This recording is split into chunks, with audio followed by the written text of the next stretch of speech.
Hello everyone, welcome to Mission Gurukul. Mission Gurukul के question answer session में आपका स्वागत है। तो आज का हमारा सबसे ज़्यादा आस्क्ड क्वेश्चन कि यूपीएससी का एपीएफसी नोटिफिकेशन या फिर नेक्स्ट ईओएओ नोटिफिकेशन कब आने वाला है। तो ये क्वेश्चन बहुत ही सिंपल नहीं है, क्योंकि कोई भी गवर्नमेंट रिक्रूटमेंट ऐसा नहीं होता है कि आपको इनसाइडर इन्फॉर्मेशन मिल जाएगा कि कल डिमोनेटाइजेशन होने वाला है और आप आज से प्रिपरेशन शुरू कर देंगे। गवर्नमेंट नोटिफिकेशन आने में टाइम लगता है। उसका जो प्रोसेस है उसमें 4 स्टेप्स होते हैं। सबसे पहले तो वैकेंसी होनी चाहिए। वैकेंसी होने के बाद जो है हमारा डिपार्टमेंट है वो मिनिस्ट्री को भेजता है कि हमारे यहाँ इतनी वैकेंसी है, इसका पोस्ट को सैंक्शन कर, इसका लेना है, इसका मतलब इसका रिक्रूटमेंट करना है। तो उसके लिए अप्रूवल चाहिए। जब मिनिस्ट्री अप्रूवल देती है उसके बाद आपको रिक्रूटमेंट एजेंसी के पास जाती है ये बात। और जब जैसे कि इसका रिक्रूटिंग एजेंसी यूपीएससी है, तो जब यूपीएससी अपना टाइम टेबल चेक करेगा और बोलेगा कि हाँ हमारे पास टाइम है इसका रिक्रूटमेंट करने का, उसके बाद जाके आपका नोटिफाई होता है कोई भी वैकेंसी। तो आपका प्रोसेस सिंपल नहीं है। तो इसका डायरेक्ट यस एंड नो में आंसर नहीं होगा। लेकिन फिर भी जिन लोगों को थोड़ा सा बड़ा वीडियो नहीं देखना है और ये सारी बातें नहीं जाननी है, ये सारे स्टेप्स कि क्या वैकेंसीज हैं, कैसे ये नोटिफाई होगा, तो उनके लिए सिंपल आंसर यही है कि नहीं, आपके लिए ना तो नेक्स्ट ईयर भी आपका ना एपीएफसी वैकेंसी आने वाला है और ना ही इस ईयर भी एपीएफसी वैकेंसी आने वाला है।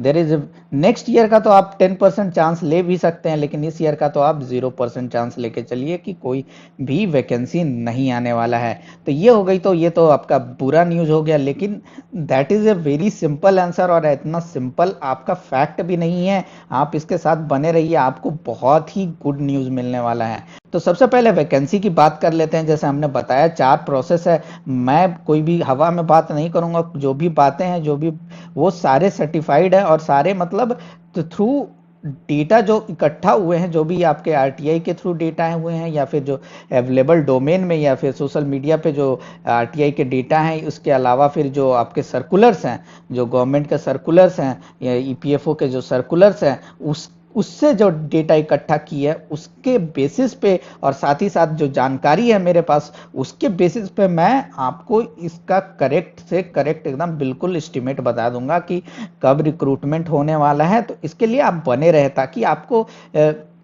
जो स्पेकुलेशन है वो स्पेकुलेशन का शिकार ना हो। तो सबसे पहले वैकेंसी की बात करते हैं। तो एपीएफसी में टोटल सैंक्शन पोस्ट आपके कितने हैं? 452। पहले इससे ज़्यादा सैंक्शन थी, लेकिन रिस्ट्रक्चरिंग के बाद ये पोस्ट कम कर दी गई है। ईओएओ का पोस्ट बढ़ा दिया गया है और ये पोस्ट अब टोटल 3072 पोस्ट हैं। और वैकेंसी की एस्टिमेट की जाए तो इसमें प्रॉब्लम क्या है कि अभी अगर देखा जाए तो टोटल 400 पीपल जो हैं एपीएफसी के पोस्ट पे ऑलरेडी वर्क कर रहे हैं।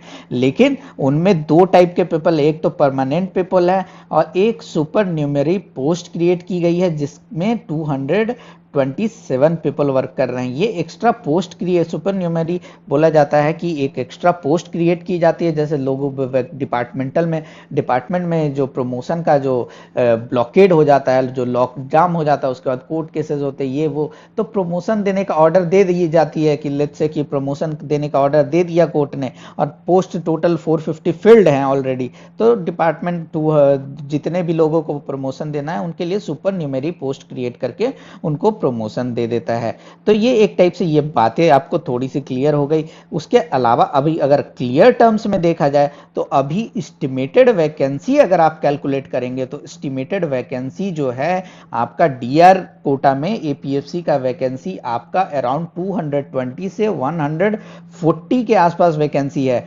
और जो अगर आप ऐसे देखेंगे, अगर जो ये पोस्ट में देखेंगे तो वैकेंसी आपकी 52 वैकेंसी है। तो आपका डीआर कोटा में इतना वैकेंसी और फ्यूचर भी देख लेते हैं। तो आपके जो अभी जो प्रेजेंटली एपीएफसी में जो वर्क कर रहे हैं उनका भी प्रमोशन होने वाला है आरपीएफसी 2 में। और आरपीएफसी 2 में आपका अराउंड 60 पोस्ट जो हैं वो वैकेंट है।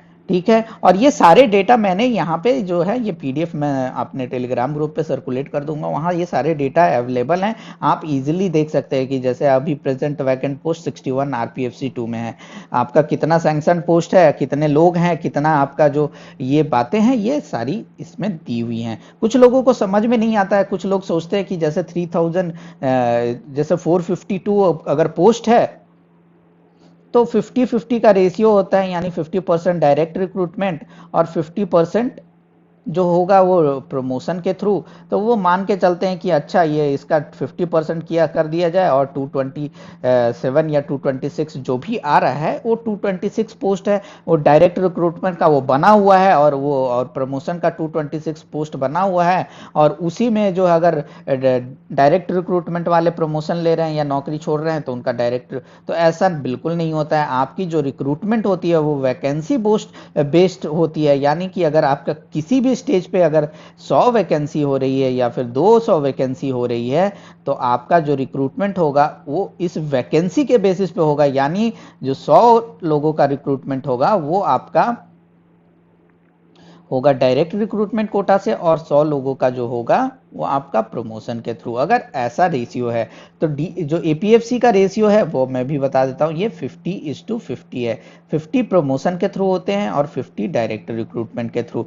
तो यहाँ पे जो क्लियर चीजें हुई हैं, जो क्लियर बातें मैंने यहाँ पे बोली है, जो सिंपल टर्म में अगर समझा जाए तो पोस्ट कितने हैं, पोस्ट अभी खाली अगर देखा जाए तो आपके डायरेक्ट रिक्रूटमेंट में वैकेंसी तो 220 से 240 के आसपास है, लेकिन अगर एग्जैक्ट टर्म में देखा जाए तो आपकी वैकेंसी अराउंड सिर्फ और सिर्फ 52 है। क्यों? क्योंकि सुपर न्यूमेरी पोस्ट में लोग काम कर रहे हैं, लेकिन क्योंकि देखिए आपको एपीएफसी में 5 इयर्स वर्क करने के बाद आपका प्रमोशन हो जाता है आरसी2 में, तो जितने भी 2014 के बैच के लोग हैं वो सारे प्रमोट हो चुके हैं।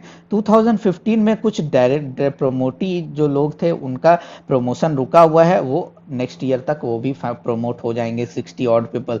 तो ये वैकेंसी बढ़ के 52 से आपकी वैकेंसी ये 110 के आसपास होने वाली है।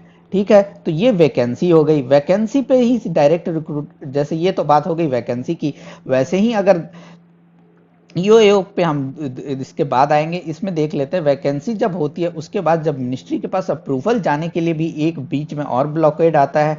वो ब्लॉकेड क्या होता है कि देखिए पोस्ट तो वैकेंट है, लेकिन उसके बाद डिपार्टमेंट ये भी देखता है कि इस पोस्ट का रिक्वायरमेंट है या नहीं। अगर काम चल रहा है, अगर 400 लोग से ही काम चल रहा है तो एक रिलक्टेंस होता है, लोगों ऑफिसर्स में रिलक्टेंस होता है कि चलो काम इसी से चल रहा है तो क्या जरूरत है रिक्रूटमेंट करने का। यानी फाइल मूवमेंट जो है वो उतनी फास्ट नहीं होती है, यूनियन का प्रेशर उतना नहीं होता है, वर्कलोड इतना नहीं होता है कि लोग प्रेस करें कि अरे इतना वैकेंसी है, हमको 4 लोगों का काम करना पड़ रहा है, आप रिक्रूटमेंट नहीं ले रहे हैं। तो ऐसे में ऑफिसर्स यूनियन का भी प्रेशर होता है, ये बहुत सारी चीजें होती है। तो ऐसे में आप मान लीजिए कि एपीएफसी और ईओ का तो क्योंकि इनका काम बहुत ज्यादा है डिपार्टमेंट में, तो इसमें अगर कुछ भी वैकेंसी आ जाती है, अगर 100 पोस्ट की भी वैकेंसी है तो दैट इज अ वेरी मतलब डिपार्टमेंट में उसके कारण बहुत ही ज्यादा वर्कलोड बढ़ जाता है, क्योंकि इन लोगों का काम ही बहुत ज्यादा है और काम ऐसा है जो कि मतलब मान सकते हैं कि they are pillars of the organisation, कि इनके बिना काम नहीं चल सकता है डिपार्टमेंट में। तो ठीक है, तो वैकेंसी भी आपने देख ली कि अराउंड 110 के आसपास होने वाली है आपकी 2021 तक। ठीक है, इस साल ये आप मान के चलिए कि कोई भी वैकेंसी नहीं आने वाली है, और अगले साल आपका ईओ का एग्जाम भी है, तो आप मान के चलिए कि अगले साल आपका सिर्फ एक और एग्जाम होने वाला है। लेकिन 2022 तक आप एस्टिमेट करके रखिए कि 2022 में आपकी प्रोबेबिलिटी ये 80% या फिर आप मान सकते हैं 60 to 80% है कि आपकी एपीएफसी की वैकेंसी आने वाली है। यानी 2021 में भी आपका एग्जाम होगा, 2022 में एपीएफसी की वैकेंसी आ सकती है मोस्ट प्रोबेबली। अगर इसकी वैकेंसी नहीं आएगी तो ईओ का तो आप मान के चलिए कि वैकेंसी आने ही वाला है, और उसको मैं अभी क्यों आने वाला है वो मैं एक्सप्लेन कर देता हूँ। ईओ में आपकी जो वैकेंसी है, आपका पोस्ट सैंक्शन है टोटल 3072 पोस्ट सैंक्शन है, और जो डायरेक्ट रिक्रूटमेंट कोटा में जो लोग हैं उनका वैकेंसी कितना निकला है, 421 वैकेंसी निकला है।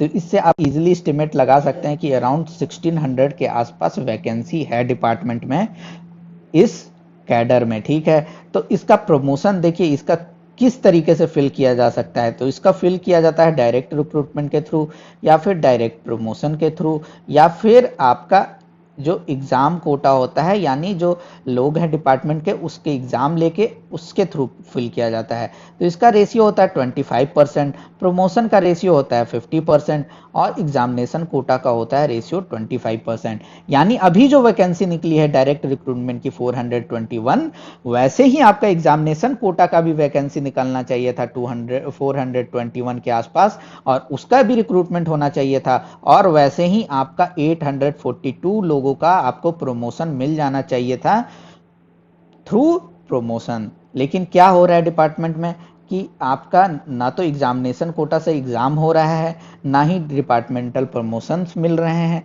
तो क्या है सिचुएशन, ऐसा है कि जो ये 421 जो रिक्रूटमेंट हो जाएगी उसके बाद क्या है कि ऐसा जो न्यूज़ आ रहा है कि जो एग्ज़ाम कोटा है उसको एबॉलिश कर दिया जाएगा,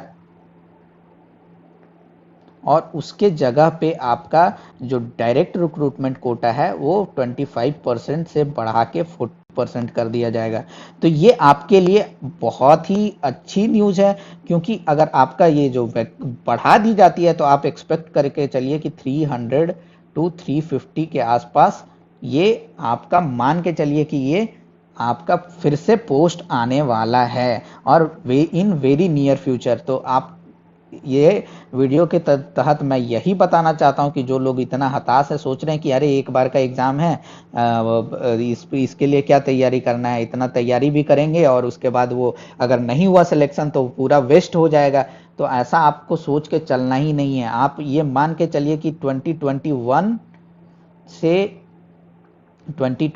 से लेके आपका 2025 तक आप ये मान के चलिए कि 100% 3 रिक्रूटमेंट्स तो होने वाले हैं। तो 3 रिक्रूटमेंट होने वाले हैं 5 साल में, ये आप मान के चलिए। और ये 3 रिक्रूटमेंट में आप अगर पहले से ही अभी से ही प्रिपरेशन कर रहे हैं तो आप ये फिक्स्ड मान के चलिए कि ये तीनों, क्योंकि सिलेबस भी वैसा है, कंपटीशन भी एक टाइप का सिमिलर रहेगा, और एग्ज़ाम भी एक ही बॉडी कंडक्ट करवा रही है, और पैटर्न भी सेम है। यानी एक आपका ऑप्शन बेस्ड क्वेश्चन एग्जाम होगा, उसके बाद डायरेक्ट इंटरव्यू होगा, उसके बाद डायरेक्ट आपका रिक्रूटमेंट जॉब मिल रही है। तो जो लोग अभी से लगे हुए हैं वो गारंटी लेके चलिए कि आपका मतलब आपके लिए बहुत ही गुड न्यूज़ है, क्योंकि आपका ये आप एक मान के नहीं चलिए कि आप एक एग्जाम का प्रिपरेशन कर रहे हैं, आप ये मान के चलिए कि आपको इसमें फ्यूचर अपॉर्चुनिटी भी मिलने वाली है।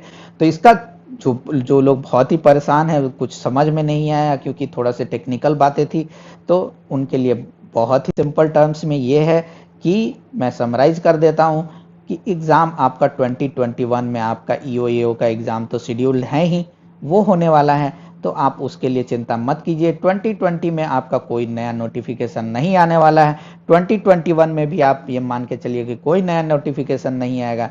2022 में आपका ईओ स्लैश एओ या फिर एपीएफसी, मोस्ट प्रोबेबली आपका एपीएफसी का नोटिफिकेशन आएगा, क्योंकि 2021 तक आपके इजीली 60 एपीएफसी का प्रमोशन हो जाएगा आपके आरपीएफसी 2 में। तो आप मान के चलिए कि वो वैकेंसी जब 100 लोगों का क्रिएट हो जाएगा आउट ऑफ 400, तो that amounts to 25% of vacancy, और they are the bulwarks of the organisation. तो organisation can't work with that much of vacancies in APFC cadre. तो आप मान के चलिए कि 2023 तक ये एपीएफसी का, और 2020 फिर 2 साल का जो साइकिल है उसमें आप 2023 तक एपीएफसी स्लैश एओईओ, यानी ये 2 साल में 2 नोटिफिकेशन आने वाले हैं।